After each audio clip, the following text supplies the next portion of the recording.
So, hello everyone. We are here at Joyous Cafe and Restaurant. So, lumabas po tayo para tignan ang paligid ng Joyous Cafe.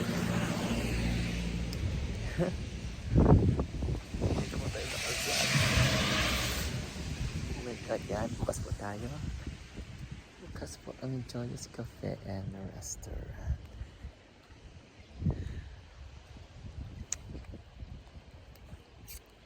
Medyo umaambon po kaya walang masyadong customer dito sa Joyous Cafe and Restaurant.